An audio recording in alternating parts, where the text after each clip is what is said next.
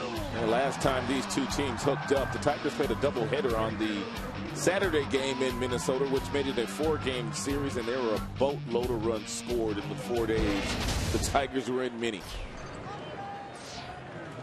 So it's Cabrera starting things off here in the bottom of the 6th. Tigers have some work to do now, down by a couple of runs.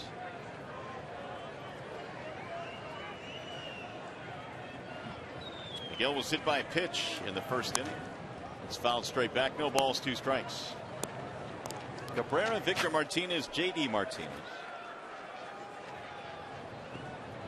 3 runs, 7 hits for Cleveland. 1 run, 4 hits for Detroit. The Indians, though, have stranded 10, including the bases loaded in the 6th. Pulled on the ground and through, base hit. Trevor Bauer did Miggy a favor, and Miggy could not catch up to the fastball in the low 90s that Bauer was featuring. So what does Bauer do? He flips him a little lollipop, a breaking ball up there, which sped Miggy's bat up, and Miggy able to hit the ball in between the shortstop and the third baseman. It's a breaking ball that stays up in the strike zone for the most part.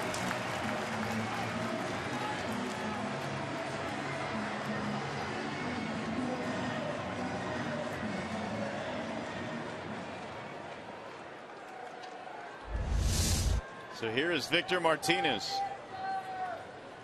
Victor is 0 for 2 in this game. He came in batting over 400 in the month of September.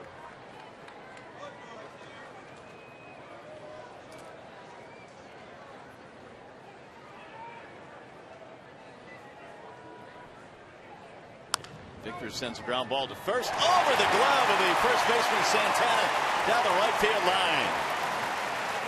That's going to put 2 aboard. Miguel Cabrera did a nice job of hesitating right there, and I think he kind of blocked out first baseman Santana a little bit. In either case, Santana booted it. And the Twins got something going The Tigers have something going all of a sudden.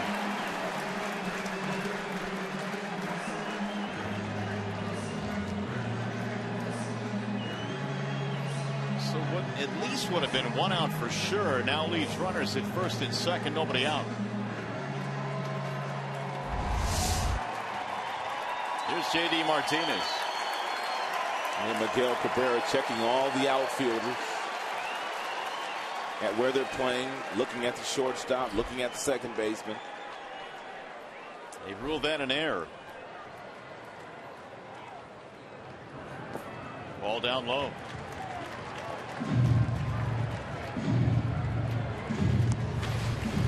Santana gets the error.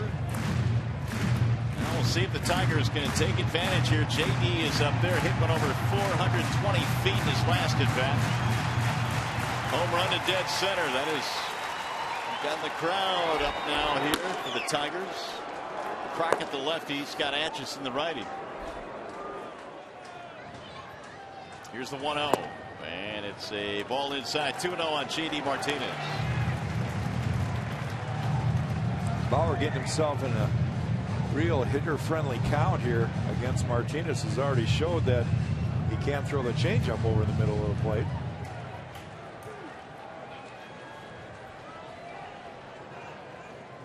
Yeah, because that one went about 425 feet. The 2-0. 3-0.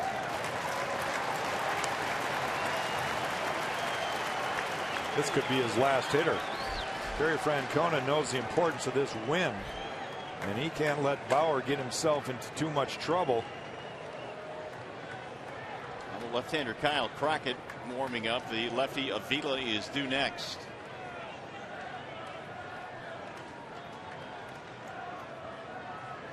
Here's the 3-0. He's swinging, drives it toward the gap in left center. That ball is down. 1 run will score. Cabrera comes in. Victor will go to second and stop there.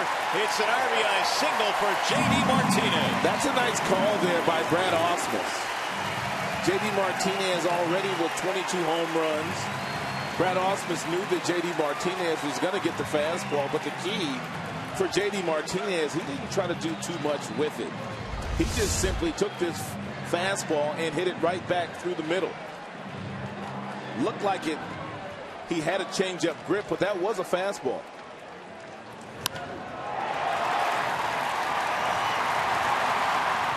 th RBI for J.D. Martinez. It's going to be it for Bauer. He will not survive the 6th inning. 3-2 ball game right now. Another pitching change. We'll be back.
Well, the Tigers are back within 1, in good shape here with 2 on and nobody out. We're in the 6th inning. And the new pitcher is Kyle Crockett for the Indians. 37th appearance for Crockett. He was up in last night's game but never got in the game. Terry Francona is going to go to him here. Try to get out Alex Avila. Avila showing bunt, and he'll take strike 1. RBI single by J.D. Martinez makes it a 1-run game. Avila walking a single in this contest, which has raised his average to .356 against Cleveland this year.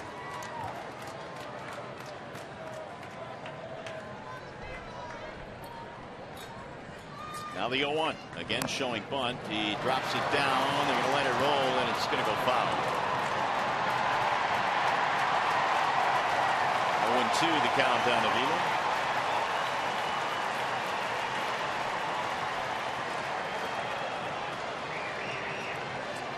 Alex does have 1 sack bunt this season.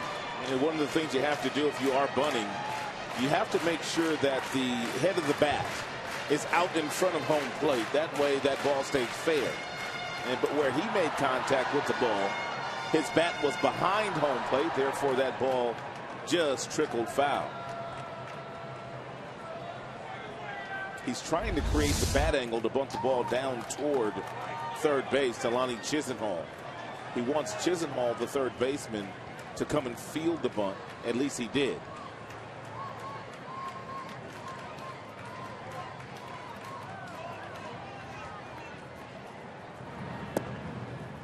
One and 2 on Avila.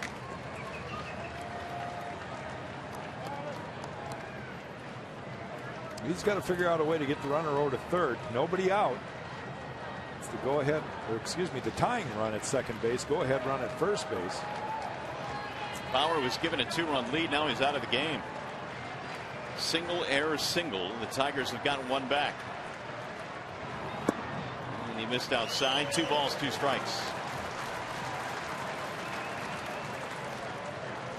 Well, Crockett, the 4th pick in the 2013 draft out of Virginia. He's the first member of the 13 draft to reach the major leagues.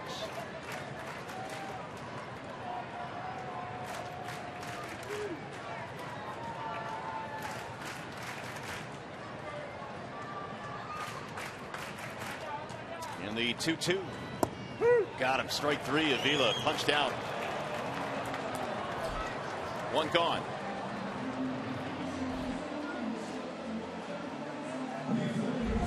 Cricket fastball here thrown by Crockett away from his arm side at 90 miles per hour.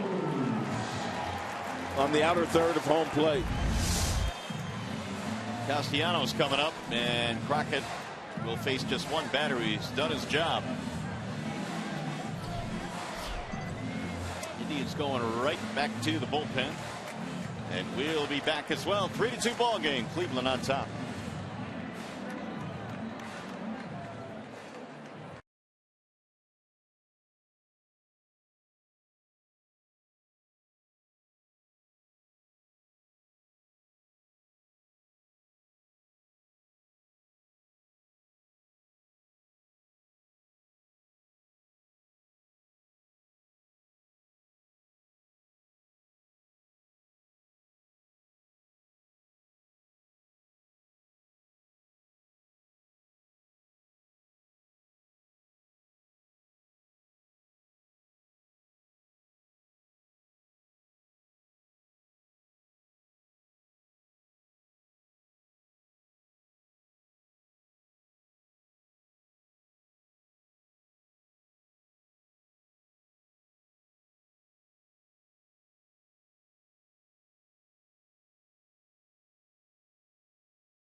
Detroit is brought to you by Arby's. We have the meats. And by Bell Tire. Get the lowest tire price, period. Bell Tire. Well, it's a close one here at the ballpark today. 3-2 is our score. Cleveland on top. However, the Tigers have 2 on, 1 out. And Terry Francona going to one of his go-to guys, right-hander Scott Atchison in the game. Throws 52% sliders. Right-handers bat just .210 against him. Castellanos swings and misses 0-1. That's what you're going to get from him. We saw him in last night's game, and pretty much every right-hander that he saw in the contest, he's got that slide piece working. Single strikeout from Nick. Fouled back out of play, and the count is 0-2. He comes into the game and gets ahead of Castellanos. Phil Koch warming up in the Detroit bullpen. Koch back in business. Yeah, he's good to go today after a little bit of a back spat, which took him out of his last appearance. Atchison quickly ahead, 0-2. Way high, 1 ball, 2 strikes. That's a fastball up, and if you're Castellanos, you know exactly what he's going to do on the next pitch, but you can't afford to look for the slider. You have to see the ball out of his hand, and if he makes a mistake with the breaking ball and he leaves it up, you'll be able to get to it if he makes a mistake with it. Another foul back out of play. Castellanos got the one that he thought he should have put in play. an 88-mile-per-hour slider there thrown by Atchison that did not have much bite to it.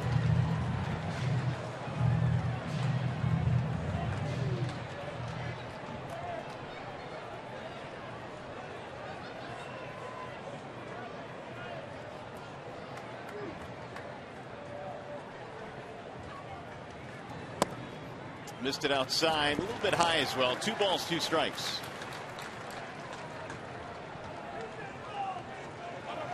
Atchison was signed to an extension for next year on August 19th.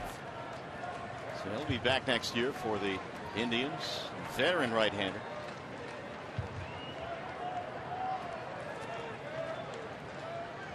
Here's his 2-2. Just off the plate. Now he's gone 3-2. Nick, a good job from going 0-2 to 3-2. Don't know exactly what Austin is going to do here on the 3-2 count. With the right-hander on the mound having that really good slider to strike out most right-handers, and you don't have much speed on the bases with Victor. I expect him to stay put. Carry a lot of risk. And Victor is staying put. Fly ball right field. Hit pretty good. That ball carrying to the track and caught by Murphy. 2 gone.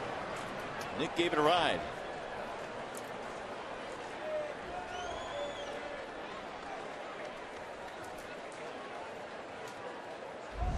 It's a good swing. And by Castellanos. Looks like a cut fastball, maybe a slider, but it looked like a cutter that stayed up. And Castellanos has got that classic inside-out swing. Not afraid to hit the ball to right field. Well, Steven Moya is going to pinch hit now. Romine due up. He will not bat. And so one of the September call-ups for the Tigers, their minor league player of the year, Steven Moya. Well, instead of going for a base hit right here off the bat of Romine, Brad Ausmus is going for the 3-run big fly, sending Moya up there, who hit 35 home runs in Double-A this year.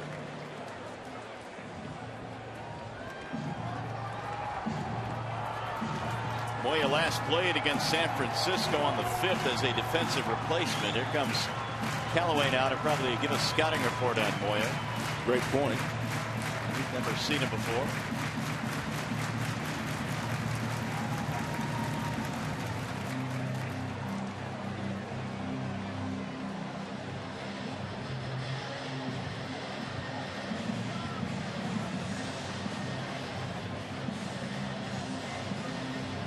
Moya hit .276.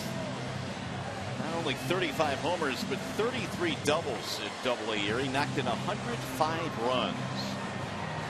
And the young man will get an opportunity here. Smack dab in the middle of a pennant race with 2 men on, 2 men out.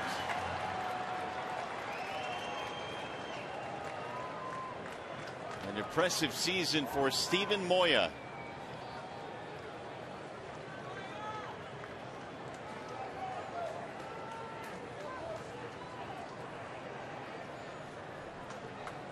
So the veteran Atchison against the rookie. And Moya looks at a ball inside, 1-0. 1 run in for the Tigers. They still trail 3-2.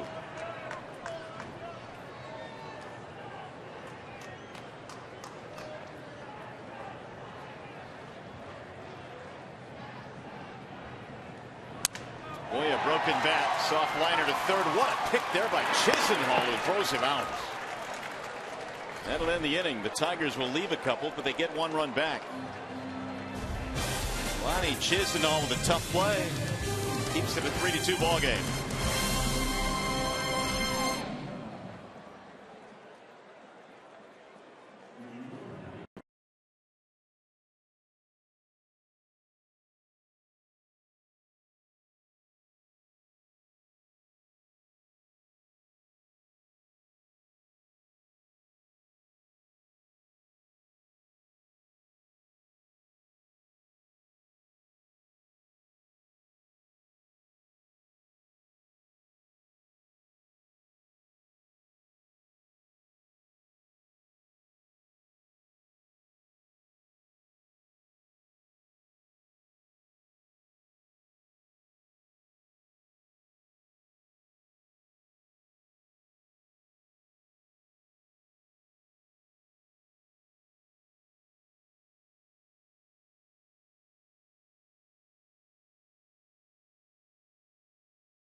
ballpark. Good to see Phil Koch back on the mound. He was taken out of his last game against the Royals with a bit of a bad back. This was in the 8th inning of that game on a bunt. You can see Koch going after that ball, pulled up lane, and they called it a back spasm. He came on in that contest. And really, Rod, with the way he's been pitching this year, it's good to see him back in so quickly. Yeah, since about July 1st, Phil Koch's numbers have gotten better. They got off to a shaky start this year, but he's really improved. He's on left-handers. They're hitting just .221 against him, whereas right-handers are hitting .322 this season so far against Phil. Here's Kipnis to start it off, and he grounds the first one foul.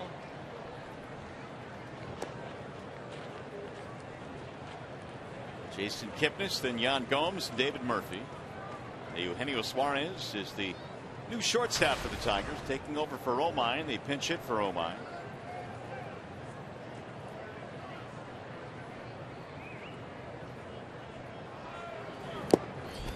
Foul tip 0-2 now on Kipnis. That's one of the more difficult things for the young kids. And I'm speaking on Stephen Moya. I mean, you hit 35 homers in the minors. You're playing every single day, so you stay sharp. And then you get called up in September. You're getting one at bat maybe a week. It's very tough duty for a young kid if you've never done that before. The 0-2. Kipnis fouls it off his foot. Well, you add to that the fact that you haven't seen the major league pitchers. You're watching, and Atchison is one of those guys that does get in a lot, so he's seen from the bench. But until you get in the box against the guy, you really don't have a whole lot of feel for it. Atchison definitely got in on his kitchen there with that little cut fastball, slider, whatever it was. Yeah, he did.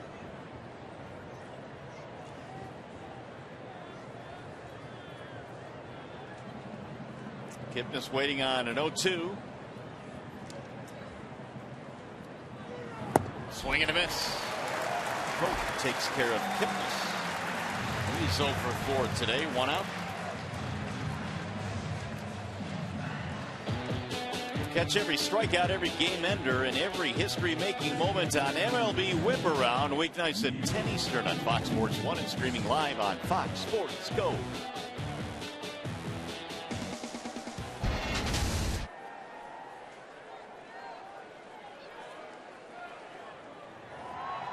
Here's Yan Gomes. 3 runs, 7 hits, 1 error for the Indians, 2-6-0 for the Tigers. One difference in this game, the 10 men left on base for the Tribe.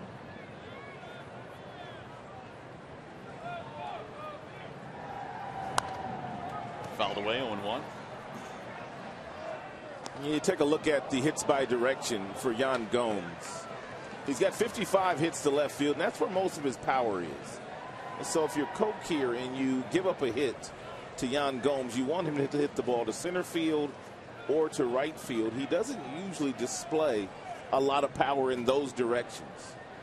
And Rajay Davis in center field is playing awfully shallow and not giving Gomes much respect at all. Swing and a miss. Phil Koch just continuing to pitch with a tremendous amount of confidence. That last fastball, 96 miles an hour.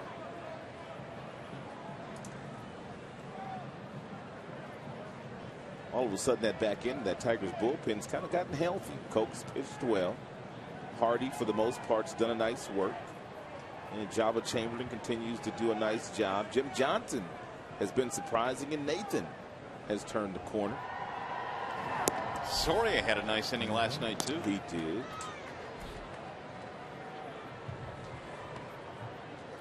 There's more proof of what I just pointed out to you. Is you want him to hit the ball to right field. You don't mind giving up a hit in that direction, but you don't want to give up a big fly to left.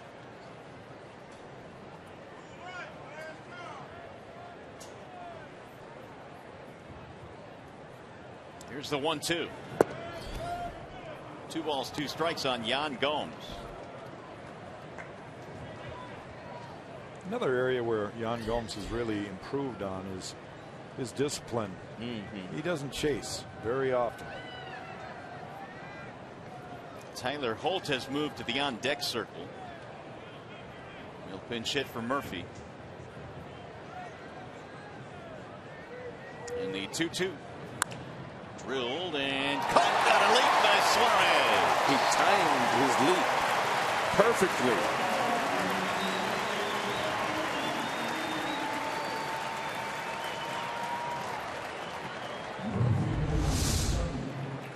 And nice job by Suarez. You can see him getting that real nice athletic position before the ball even gets into the hitting zone on the balls of his feet. And because he was in that athletic position, it allowed him to elevate to take that base hit away from Yan Gomes.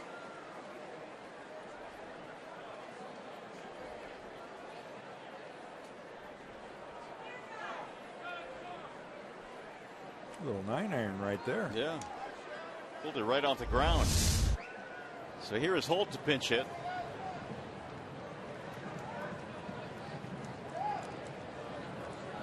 Two on, nobody on. We're in the 7th. And a ball low and away, 1-0. Holt for Murphy here. Holt was called up on July the 6th. Most of the season at AAA. Started the year at AA.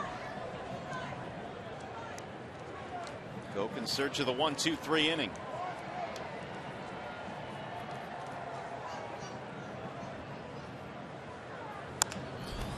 Soft line drive to right field. That'll drop in. Base hit. Holt takes an aggressive turn, but Hunter will get it back in.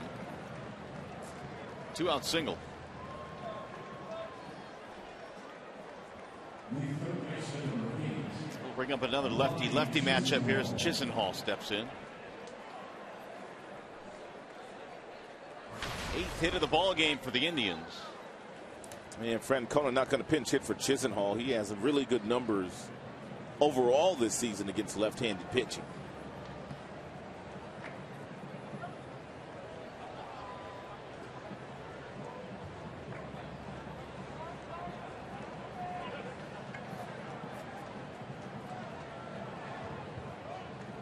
A couple of strikeouts and a pop-up for Chisenhall.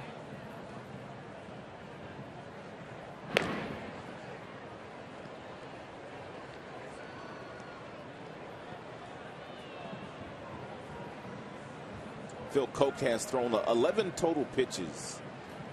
The majority of those hitting the strike zone. 8 of the 11 pitches are strikes.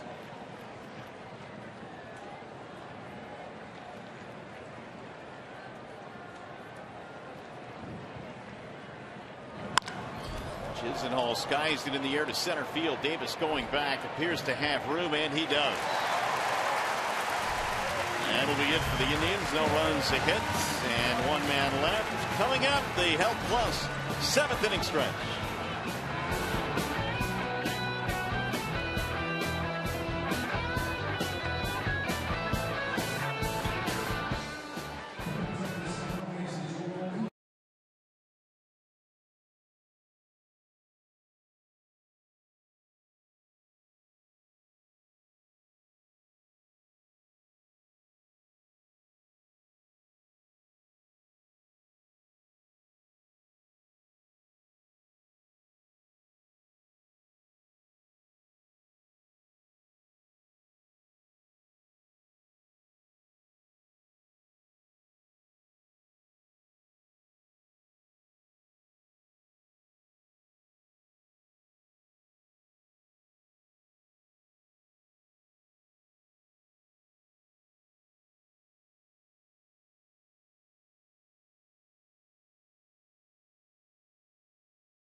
It is 3-2 in favor of the Indians, but he got on Trevor Bauer here today. Well, our bell tire pitch by pitch. Trevor Bauer is the pitcher of record right now, still has a chance to win this game. He does have a little bit of unique quirkiness, I guess. That's his start.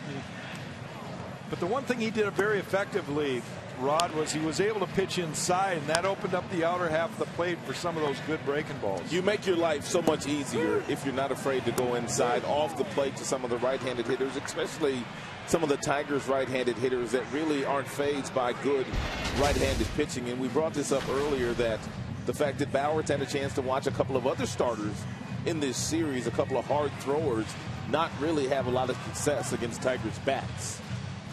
And Brian Shaw is in now, the 74th time that Brian Shaw has been in the game this year. So Terry Francona has had to lean on his bullpen heavily this season. And Shaw pretty much one pitch. It's a cut fastball. Tyler Holt will stay in the game. He'll play right field for the Indians. 3-2 is our score. It'll be Rajai Davis, Ian Kinsler, Torrey Hunter here in the 7th.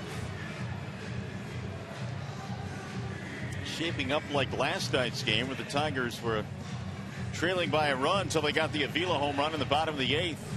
You wonder if Rajai Davis might be entertaining the thought of bunting for a base hit down toward third base, knowing that cut fastball from Shaw usually cuts to the outside part of home plate. That's a pretty easy pitch for a drag bunt down third, but you have to make a good bunt because Chisenhall down there, he's made every play in this series.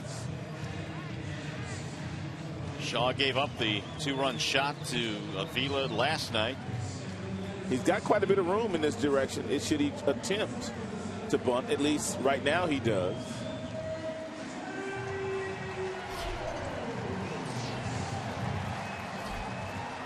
Davis over 2, fly ball on the ground out.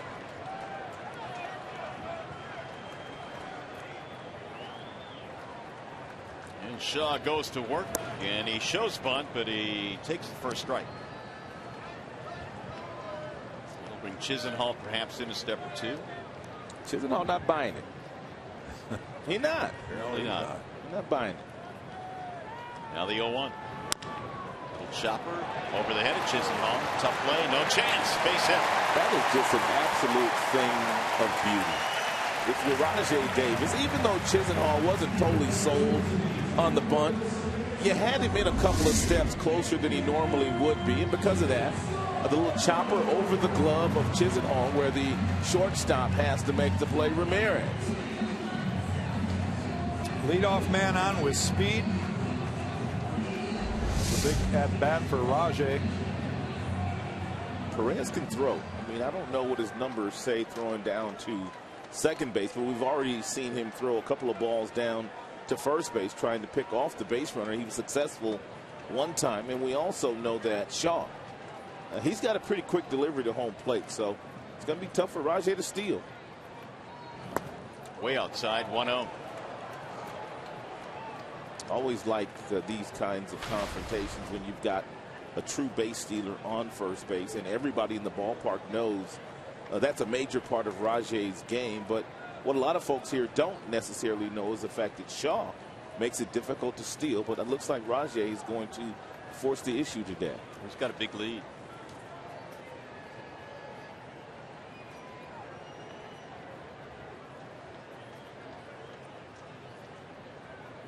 And there he goes. Good jump. No throw. Stolen base. Love it. Huge part of the game of baseball. Speed is just such a weapon when you have it. One pitch. Guy that can fly like Rajai can. He accelerates all the way to second base. And now he's in scoring position representing the tying run. He may not be done yet. Rajai Davis is a thief of third base as well. He's done that a lot over his big league career. And usually guys that steal second base, they usually take off for third base that very next pitch. Davis now is 10 out of 11 stolen base opportunities from the 7th inning on this year. He's got himself in a scoring position. It's the tying run, nobody out. Brian Shaw was the pitcher of record last night, picking up the loss. because of that big home run by Alex Avila.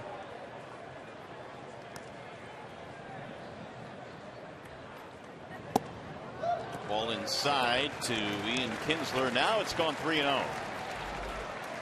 That's one thing about Terry Francona, though, that yesterday's dead and gone. He gets his guys right back in the saddle. And Rajai Davis in his career is 84 of 92 in steals of third base. And it's in for a strike.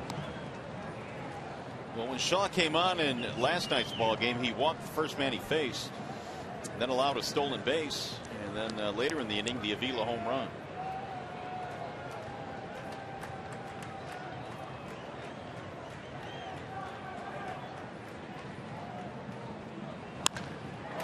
Driven in the air to left. Ball hit well. Brantley going back. Looks up. It's gone. Ian Kinsler, a two-run shot, and the Tigers have taken the lead again against Shaw. Those cut fastballs go a long way when you don't get them to the area that you need them to get to.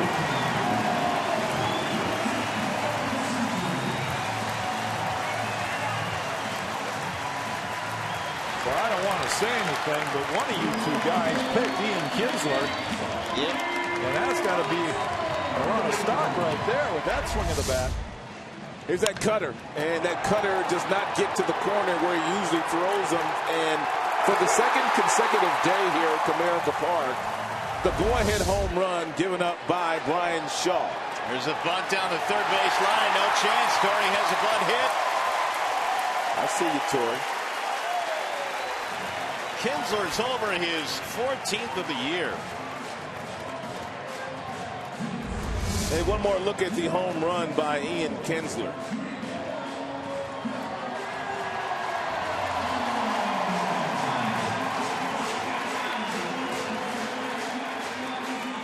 First home run since August 30th. Kinsler has gone deep. And don't think for one moment the fact that the count was 3-1 there to Kinsler didn't have anything to do with the fact that Rajai Davis was on the base pass. Anytime Rajai is on, that pitcher is always aware, they always rush, and they always tend to fall behind.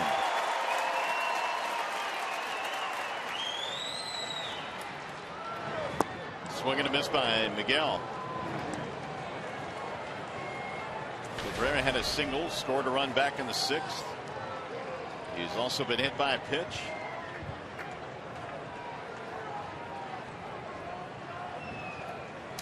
A 2-run 7th, and the Tigers have the lead again, 4-3.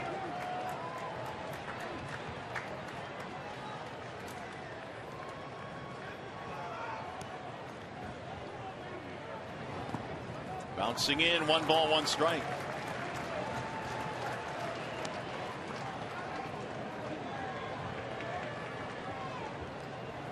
Shaw gets burned on back-to-back nights. Last night Avila got him. Today it's Ian Kinsler.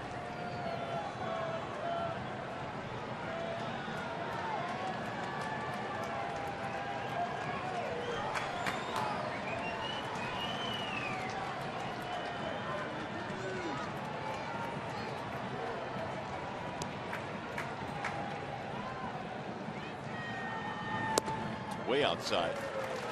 2-1 on Cabrera. With that home run, changes the dynamics of pitchers of record. Trevor Bauer no longer in shape to win this game. Justin Verlander dodges the bullet. He will not be put in a position to either win or lose.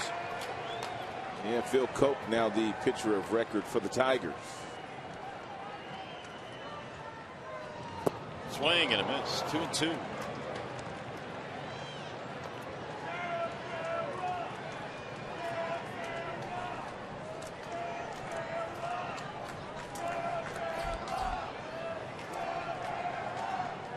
Martinez on deck. Still nobody out in this inning. And the 2-2. It'll get away. Perez runs it down, and Hunter taking the turn, holding at second base.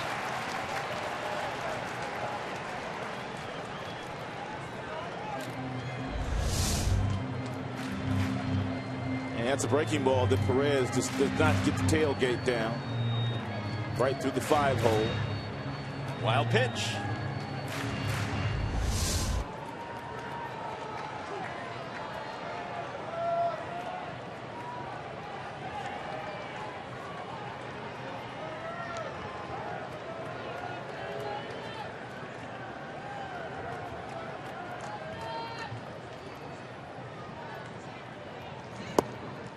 Busted him inside. Fastball that missed.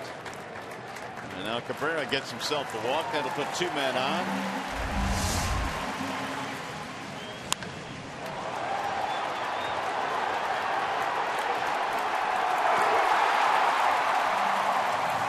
That ball just carried off the bat of Ian Kinsler. Number 14 on the year for Kinsler.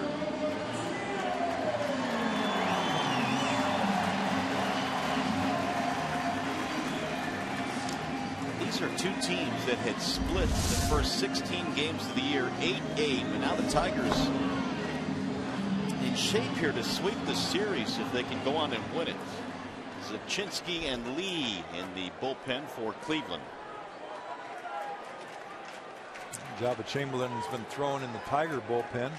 He'll get the 8th, and hopefully Joe Nathan get a chance to get another save in the 9th. Tigers trying to tack on here. They're up by a run.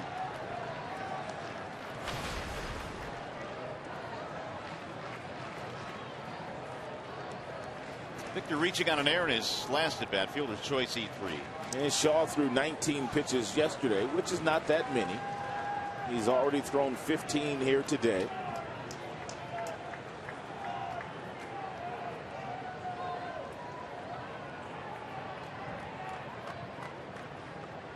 Here's the 1-0. 1-1 on Martinez. And Victor Martinez looking for one of those cut fastballs inside. Shaw was able to jam him last night with one of those cutters. Victor didn't quite get to it. Victor sitting on it now.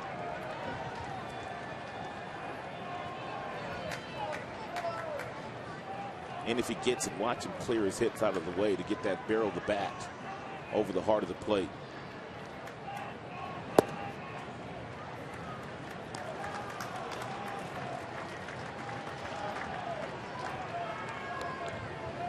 Tigers have a chance for a big inning here. Nobody out. 2 runs already have been put across home plate. Be nice to get a little breathing room. JD Martinez waiting on deck. And Shaw looking for the ground ball, and of course Victor. He's trying to get it airborne.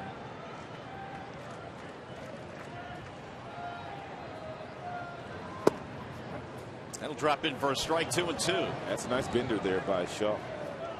Took a little something off that too.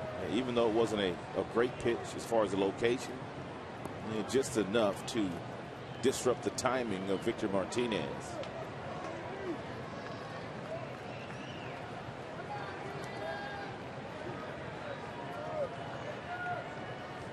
Victor came in with 30 RBIs in his last 31 games. A chance to lengthen the lead here.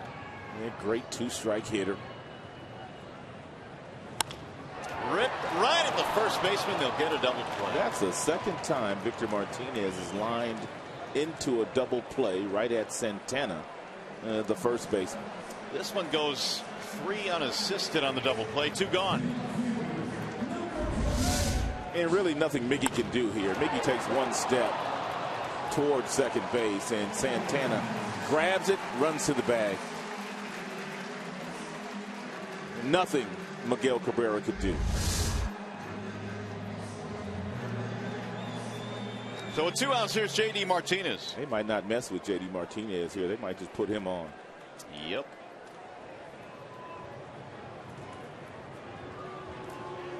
He's going to put runners at first and second. Avila waiting on deck. Terry's seen enough. Can't blame him. JD's driven in nearly 20 runs this year against the Tribe. Martinez had 4 RBIs in the first game. Cleveland bullpen, 30 runs allowed this month. It'll be the 3rd intentional free pass issued to JD Martinez.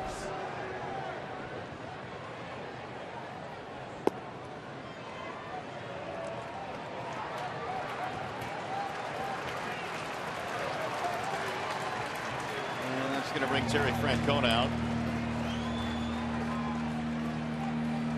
Zimchinski, the left-hander, has been warming up, so he will be summoned out of the bullpen to face Alex Avila. And that's going to be it for Shaw, who on the second consecutive night gives up a go-ahead home run, this time in the 7th inning. He'll give way now to Mark Zimchinski, the lefty, who will come out of the bullpen to face Avila.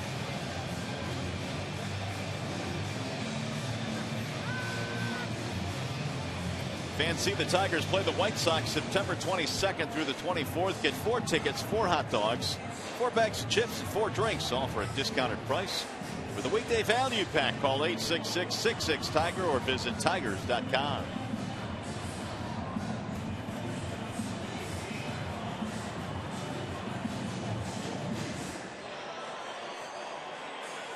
So the Indians go right back to the bullpen. There is Zimchinski coming in. One of the things that Alex Avila has done very well since putting on a Tigers uniform, he's hit well in the clutch. 14 career home runs have come very late in games, and a lot of those home runs have come against the Cleveland Indians. He did it last night against Brian Shaw. He got several other pitchers, Chris Perez last year, and he picks on some pretty good pitchers, because if you think of how big these home runs have been and the fact that most of them have given the Tigers the lead, he's going up against some pretty hard throwers, some pretty good guys in the back end of the team's bullpens that he's been able to feast on. What Brad Ausmus said the other day, actually last night after the ball game against or about Avila, saying that, you know, everybody seems to concentrate on the fact that he's in the 220 range with his batting average, but the other things he brings, the way he calls the game, the way he is able to lead a pitching staff, and the clutch hits that he's able to come up with. He ran into one last time. We'll see if he can do some more damage here today. Here's Mark Zimchinski. He pitches a lot for Terry Francona, and a lot of times he's asked to come in and get one out, and that'll be Alex Avila, the left-hander. There is another right-hander throwing now in the Cleveland bullpen, so more than likely he's in here for one reason. That's to try to get out Alex Avila. Well, Zimchinski's been able to hold left-handed batters to a 174 batting average this year. Right-handers hitting well over 350 against Zimchinski.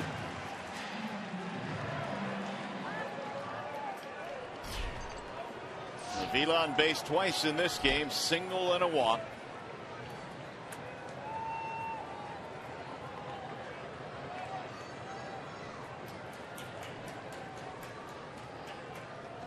Two on and two out. Avila swings and misses 0-1. Yeah, nice little sinker ball there thrown down and in to Alex Avila. That's one thing you rarely see from a left-hander, is a sinker. And what a pitch that would be if you could see a starter. Chris Sale's got a ball that runs back that way for Chicago, but not too many left-handers sink the ball. Swing and a miss again, 0-2. So the Indians trying to limit the damage here. They got a break on the line drive, double play off the bat of Victor Martinez, as Mr. Chamberlain is getting set to come in for the 8th.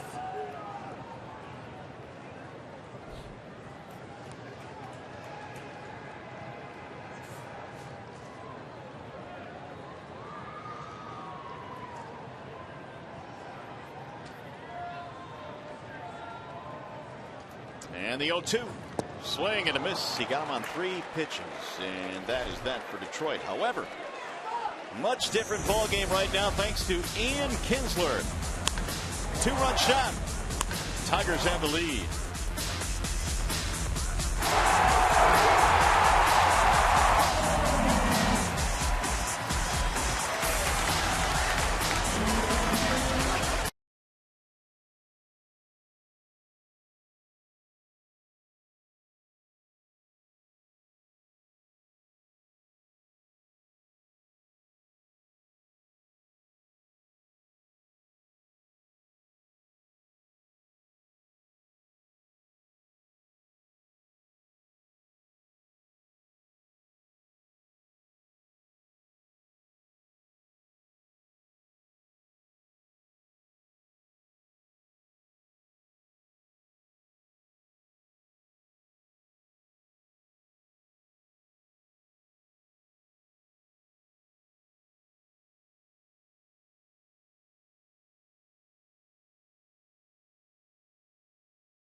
Detroit and the community since 1849. By your Metro Detroit Chevy dealers. Visit ChevyDetroit.com. See why Chevy drives the Motor City. By Wallside Windows, the official window company of Fox Sports Detroit. And by AT&T, mobilizing your world. Back here at Comerica Park, the Tigers have the lead now. And we will go to the 8th inning. Sunny, if not crisp and cool afternoon. Here's a big stat. 11 men left on base for the Indians. We'll see if that comes back to haunt them. In the meantime, it's Jabba Chamberlain coming on. Well, we've been talking about how the bullpen has improved in the back end of that. Especially Jabba right now is going to have to get through the 9-1-2 hitters. And that'll bring up the heart of the order in the 9th.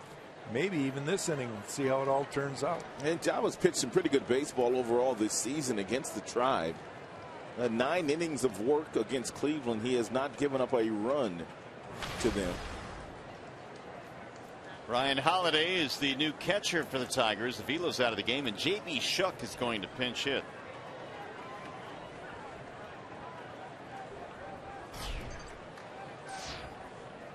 So Shuck for Perez. Shuck pinch hit in the ball game last night.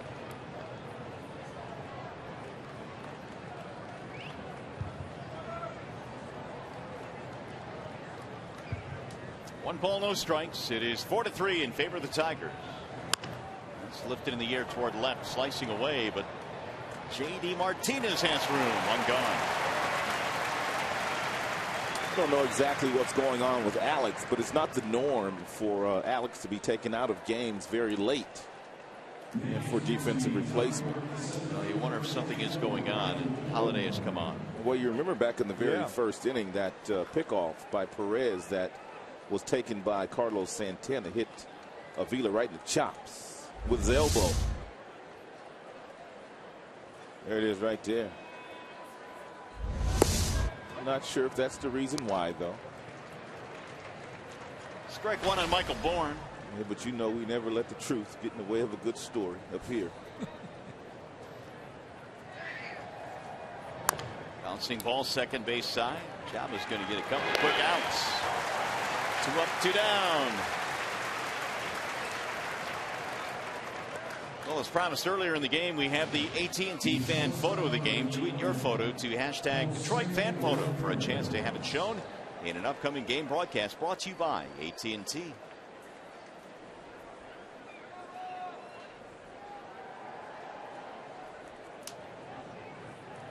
Now Jose Ramirez. Ball one inside to the Indian shortstop.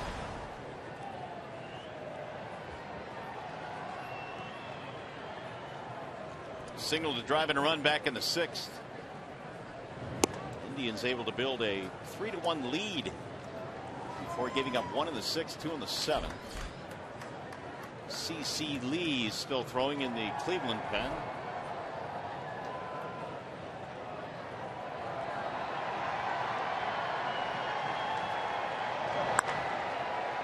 In the air, right center field. Davis on his horse. Oh, Rajay stumbling in center, makes the running grab. Davis tracked it down and made a terrific play for a 1-2-3 inning. It's nice to have that blazing speed. Had it all the way. Let's go to the bottom of the 8th. Tigers up by 1.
Let's take one more look at that catch by Rajai Davis in center field. You know, Jabba Chamberlain appreciated, showed Rajai some love once they both got back to the dugout. But you get a look to see how far he had to run to track that ball down off the bat of Ramirez. Ramirez, not a lot of sock in that bat. Rajai was shading him over toward left center field, and he was playing shallow, so he really had to run a long way to get there. He can cover some ground. I almost had to use his other hand. Well, the Tigers come to the plate now here in the bottom of the 8th inning, trying to add on to their 4-3 lead. CC Lee has come on for the Indians. Ball 1-2 Castellanos.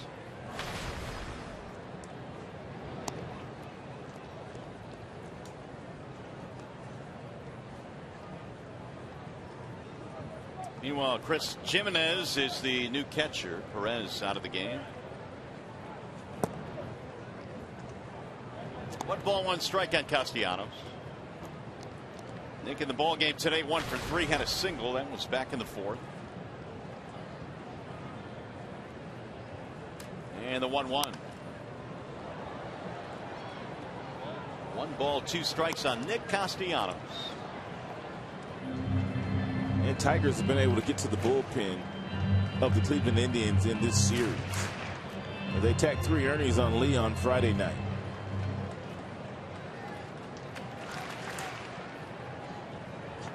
Two sails outside, 2 balls, 2 strikes.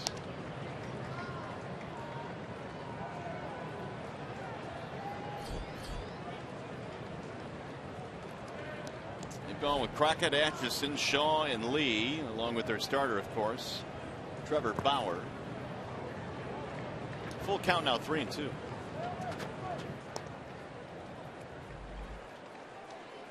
what do you got there, Jack, with Nathan coming in the 9th inning? That makes what, a dozen?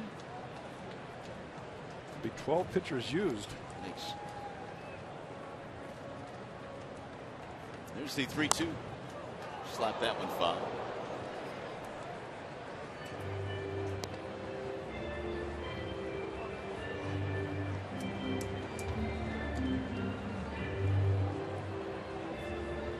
Fourth stint of the season for CC Lee. He's been up and down. He was recalled most recently on August 7th. Drill to right center field. That'll get down. Base hit. Way to start it. Castellanos with a single here in the 8th.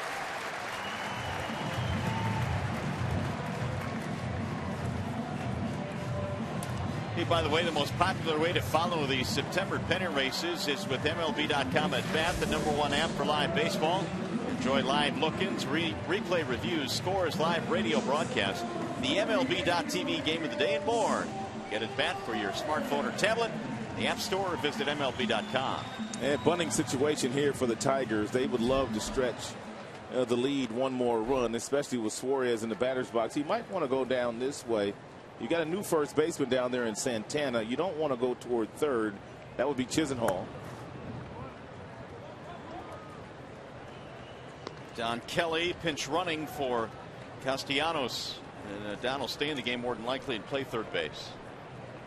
Suarez trying to bunt him up.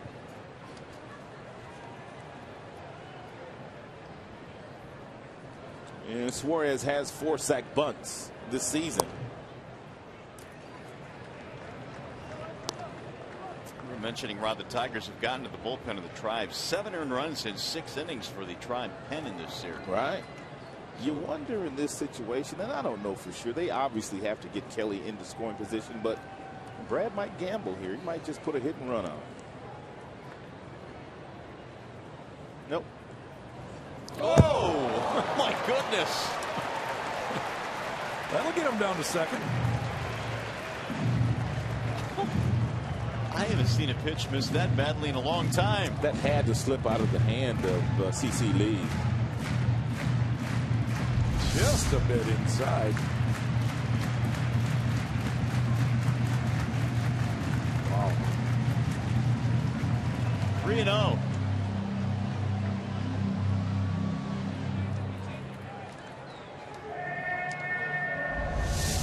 When you have to lean on your bullpen as much as Terry Francona has had to lean on his bullpen this year, And there's going to come a stretch at the end of the season where guys are just going to get tired.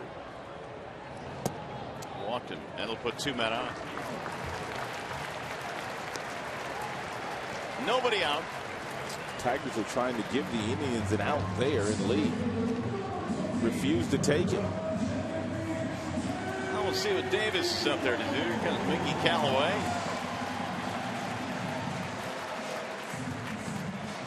Mickey Callaway's made a lot of trips to the mound in the series. A lot of FaceTime. Yeah. There's 4 more guys that haven't thrown in this game out there in the bullpen. Maybe they're just going to take their time and try to get them all ready. Cody Allen warming up. Yeah, he's one guy the Tigers have not seen in the series out of the Tribe bullpen.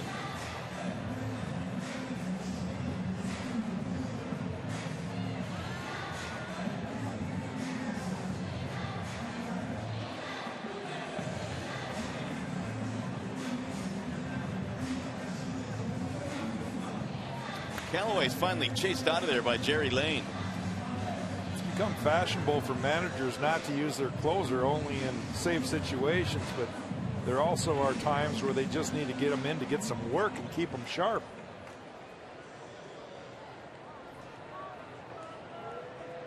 Now here is Davis. 2 on, nobody out. 308 this year with runners in scoring position. See if he's up there to bunt. He is. Drops it down right in front of the plate. Jimenez will take it. Sacrifice works. Good job right there by Rajay. He's moving the runners over. Rajay does such a nice job of just allowing the bat to catch the baseball in bunting situations. He gets the bat where he wants it, and then he just kind of gets it up in the strike zone, and he just allows the bat to catch the ball, deadening it just enough to make sure that it's a good enough bunt to advance the base runners. That was a great shot there of it. Kinsler not going to bat. After his 2-run homer in the 7th, they've got a base open. We'll try and get Torrey hit a ball on the ground for a double play. As Kinsler has walked intentionally, but that one misses up and in, and the run will score. What the world's going on with C.C. Lee? What a huge run for the Tigers, 5-3. Well, that's why they make you throw the pitches in an intentional walk. Otherwise, they'd have a rule to speed up these games and just put the guy on, but you've got to throw it. My goodness, that was behind Suarez there, and now this one, that's an RBI. Get an RBI intentional walk with only 2 runners on. Now we'll see if they can actually complete it. 3 balls, no strikes.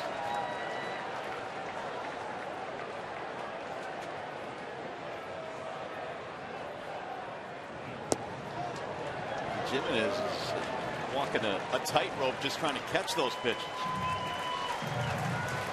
So the intentional walk.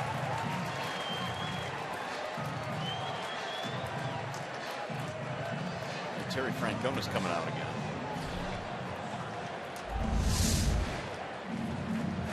And Jerry Lane, home plate umpire, is like, what?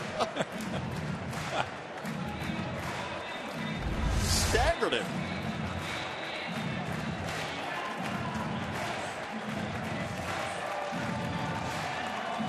Big insurance run coming in for the Tigers. They lead 5-3 now. They're going to go back to the bullpen. Cody Allen's going to come in with runners at first and third.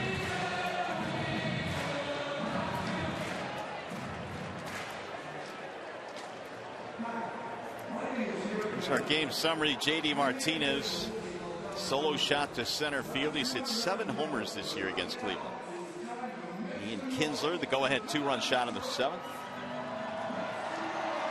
Tigers bullpen this series, given a 1-earned run in 7 2/3, and that has been a much different story compared to the Cleveland bullpen.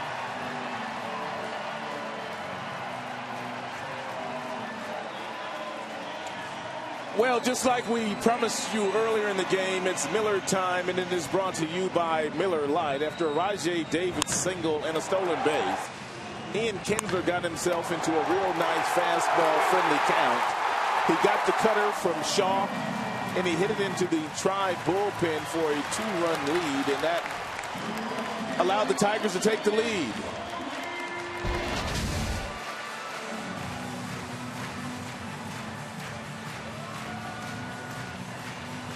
Is really giving the crowd a charge here. The Tigers coming back again on consecutive games. Now Cody Allen tuning up out of the Cleveland bullpen.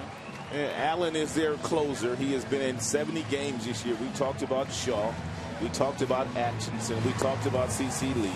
They've been leaned on heavily this year for Cleveland by Terry Francona.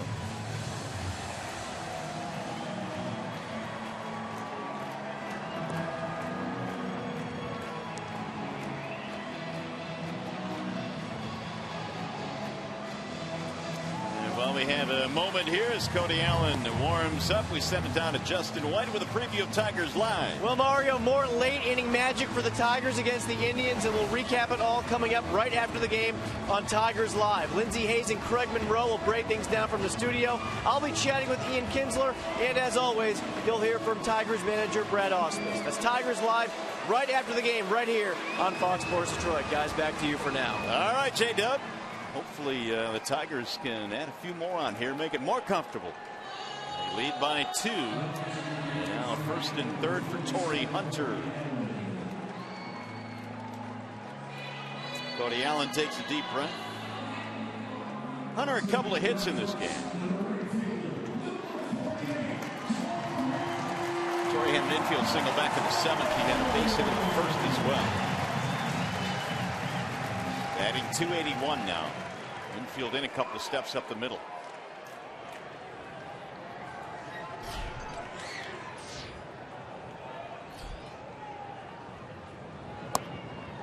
And Allen throws a strike on the outside corner. I have to make a correction. There is officially no RBI given to Ian Kinsler on the wild pitch.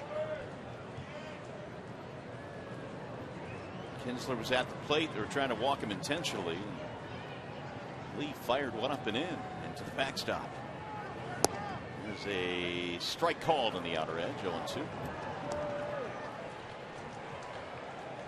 5-3 Tigers lead. Still only 1 out.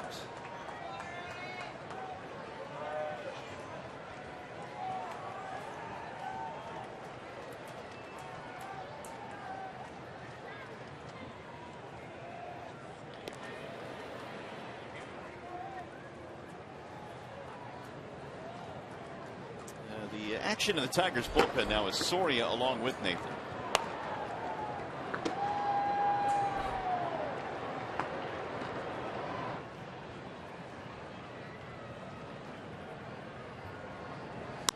Bouncing ball right side. Kipnis fires to second. There's one. Relay to first. Not in time. RBI for Torrey, and the Tigers get another. Good aggressive slide there by Ian Kinsler. You have to admire the youngster Ramirez for staying in there trying to turn 2 on a ball which was not a double play ball, and really he almost paid the price for it. I love the way Ian Kinsler plays the game. Plays hard.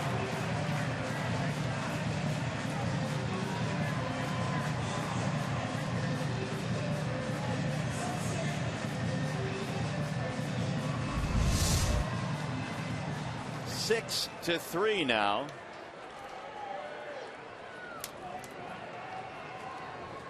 And that'll bring up Miguel Cabrera.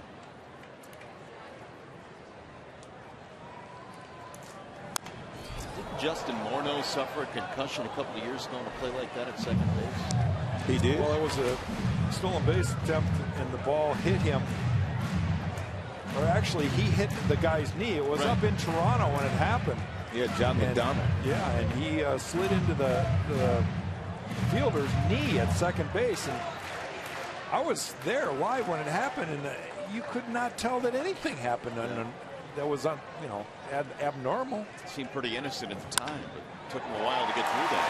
That's a base hit for Miggy.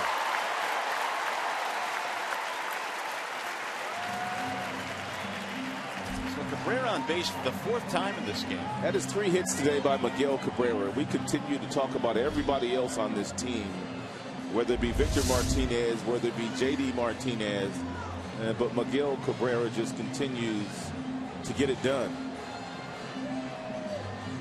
2 hits today for Miggy. A couple of singles, a walk, and a hit by pitch. Been a busy day. Adams and Hagedorn now warming up. Jack, you might get your wish. They might throw everybody out of their bullpen. Well, they got Josh Tomlin, Zach McAllister, and Nick Hagedorn left. Don't remind him, Jack. 7 pitchers so far for the Tribe. Avila, by the way, left this game with lightheadedness. That's why Alex was taken out of the contest. Feeling a little bit woozy. So maybe it did have something to do with that pickoff play. Could be. The Tigers had back-to-back 2-run innings and a big swing there by Victor. When was it? About a week ago or so, maybe 10 days ago. Alex had to miss about 3 games because of taking a foul tip off the mask. Yeah, it was about a week and a half ago.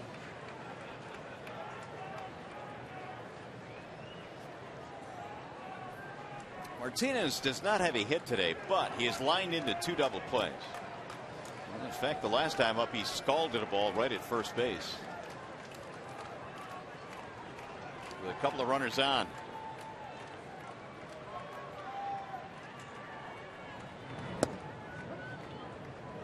Oh, 2. And Victor Martinez does his best work after 2 strikes. No hitter in the majors has a better batting average than Victor with 2 strikes. And Victor actually told me yesterday, you know what, Rod? I prefer to hit with 2 strikes. It makes me concentrate a little bit more.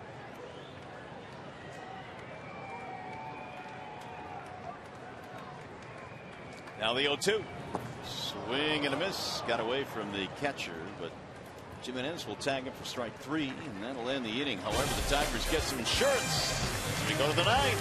3-run game.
Ninth inning, he walked the leadoff man, Jason Kipnis. They sacrificed over. Joe was able to get the out there. Then he got a strikeout and a fly ball off of David Murphy to end the game. Picked up a save. He's pumped up. Big win for the Tigers last night. Got a little bit more room to work with here tonight. That's always a beautiful thing. What we showed you at the top of the broadcast today, how much better Nathan has been in the second half. Yeah, his ERA is almost half of what it was in the first half. 12 of 13 in save opportunities. And Michael Brantley starts it off in the ninth. 6-3 Tigers. Brantley 1 for 3, single hit by pitch. He's also picked up an RBI. In fact, he was hit by pitch with the bases loaded to drive one in the 6th inning. Here's the 1-0. One ball and one strike on Michael Brantley.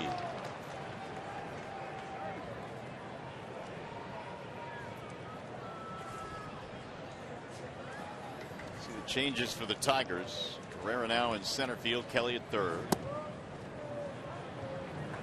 It'll go to 2-1.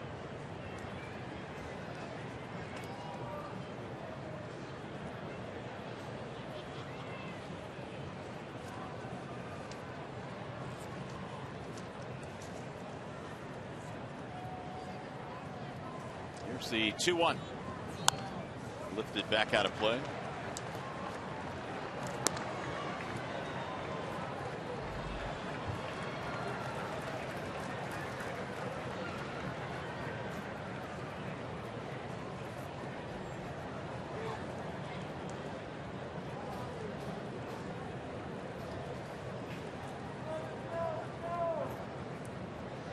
Joe Nathan looking for the final 3 outs. He's got Brantley, then Santana, then Kipnis. Here's the 2-2. Drilled to right field, base hit. They can just rake. Michael Brantley can flat out rake. Here's the upcoming matchup presented by Gordon Chevrolet. We'd like to give you the full matchup, but we can't because the Twins right now to be determined. And Max Scherzer, though, will go for the Tigers. And his last 6 starts against the Twinkies, he is 5-0 with a 1.79 ERA. So he's been flat out dealing against Minnesota. Twins have played 2 doubleheaders in this road trip that they've been on, so their rotation's a little bit in a bind. Here's Santana.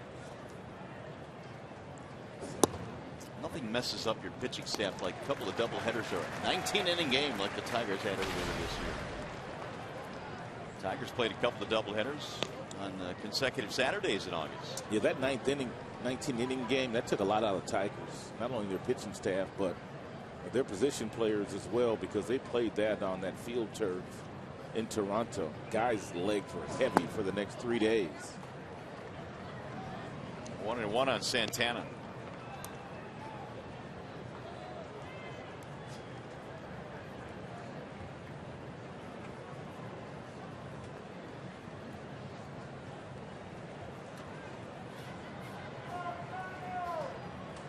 Job ahead of 1-2-3-8. Nathan bringing home the 1-1 pitch. Drilled to right field. That's a base hit. Brantley's going to get the third. That ball's going to go to the wall. Santana lumbering towards second. He's taking the turn but holding up. It's an RBI double, and now it's 6-4. Back-to-back hits here off Nathan in the ninth.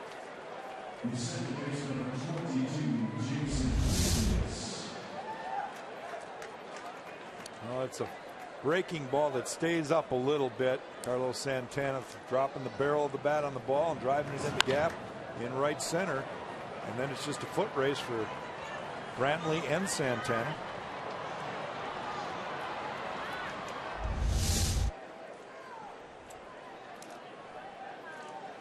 '24th double this year. It's the second RBI of the game for Santana. 79 for the season now. And here's Kipnis. He fouls it away 0-1. Still nobody out here in the ninth. 6-4 ball game.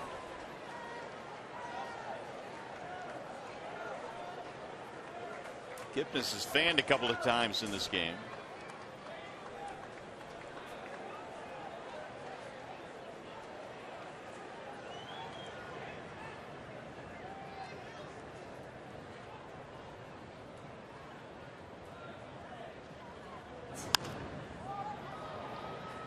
Headed back out of play.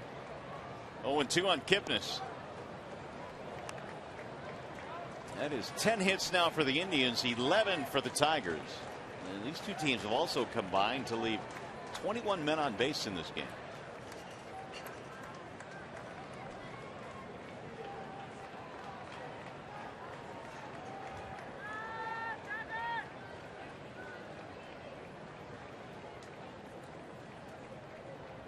Nathan with the 0-2. Outside, 1 ball, 2 strikes.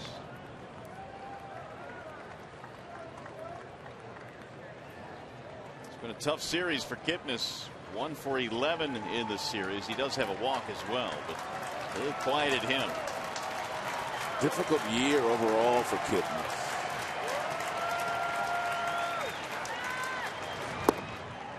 Bender missed outside, 2-2. Last season he made an all-star team, hit a lot of homers, stole a lot of bases. You don't often hear a player admit that signing a big contract made them press, but that's what Kipnis did earlier this year. He felt like he had to live up to the extension they gave him.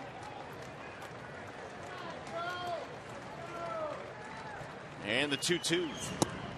Inside, 3 balls and 2 strikes. Yeah, you don't normally hear that. Most of the time you hear players after they've been given some security. It relaxes them. Right.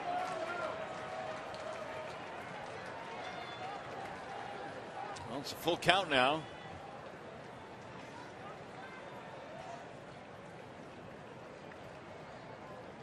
And the 3-2. He walked it. You're going to have to get Soria up. Oh, boy. First 3 reached. Can't let this one get away. Here comes Jeff Jones. It's not the norm that you get someone up behind your closer, but the Tigers have fought long and hard to get back in this one.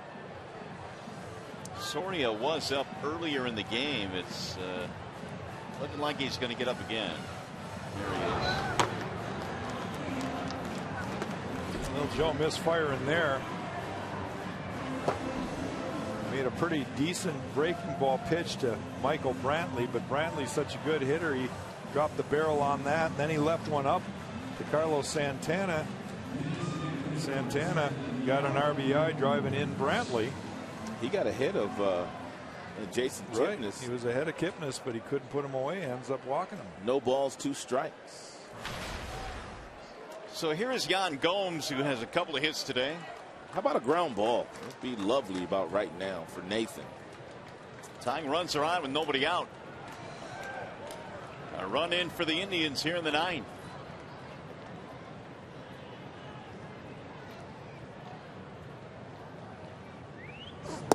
And Gomes looks at a strike 0-1.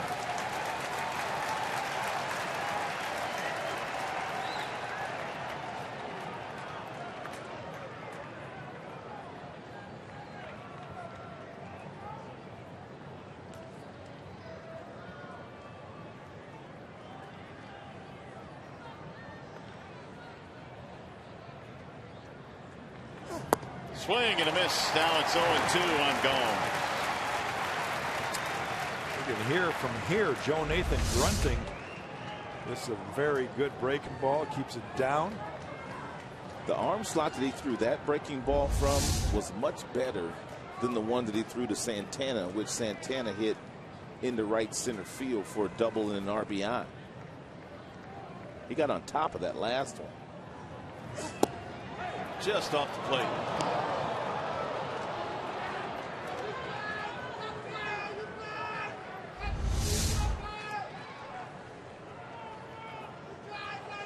Close.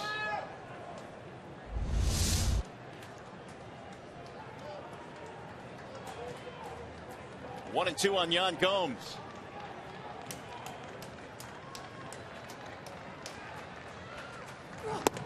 Ball high, 2-2. I don't know if that was just a show me fastball there thrown by Nathan to get back to this next slider, or is he possibly going to double up with the fastball here, Yan Gomes? Gomes, pretty good fastball hitter. If he throws it, he's going to have to hit a spot. We talked about it earlier. He doesn't chase a lot of bad pitches. He might want to throw a fastball because Gomes, like most young hitters at this level, they tend to look for breaking balls on occasion with 2 strikes when you've shown them as a pitcher that that's all you're going to throw them.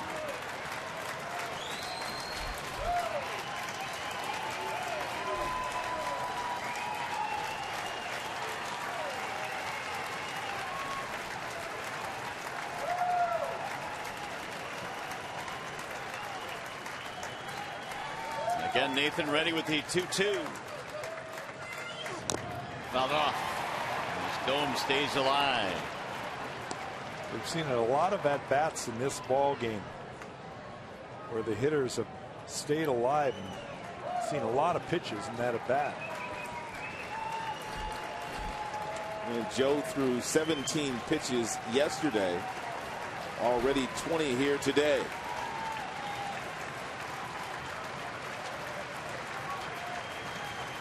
Cleveland doesn't have an out yet. Top of the 9th.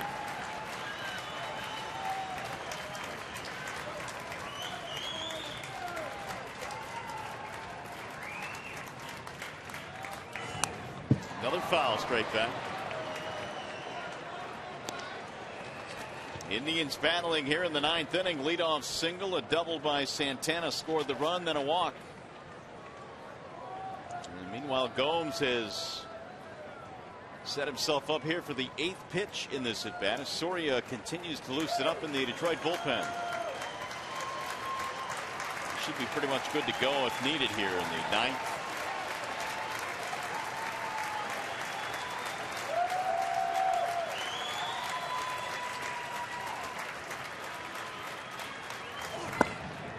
Oh, he just missed it. Now it's gone full at 3-2.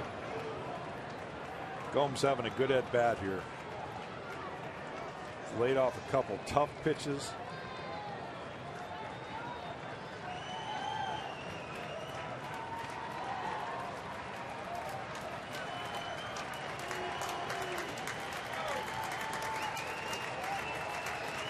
Now the 3-2. Ground ball, third base side, gobbled up by Kelly to second one, relayed to first. There's your double play. Oh, is that huge?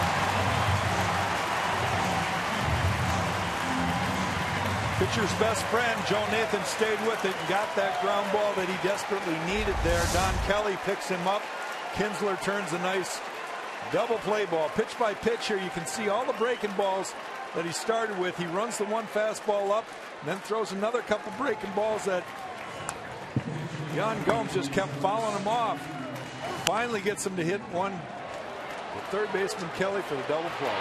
It's a nice job by Ian Kinsler at second base, really using the bag to his advantage. He stayed behind that bag, which meant that the base runner could not get to him, and he was able to turn that ball over rather quickly after the nice feed from Don Kelly. So here is Jason Giambi to pinch hit as the tying run at the plate with 2 outs. And they're going to move Kelly to the right side of the infield defensively. They'll play the shift. Don had to sprint over. They just moved him over there to right field. Santana third with 2 outs.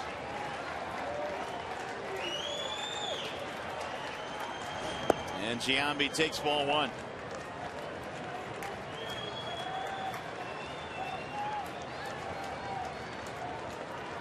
Two for 7 career against Nathan. Couple of strikeouts.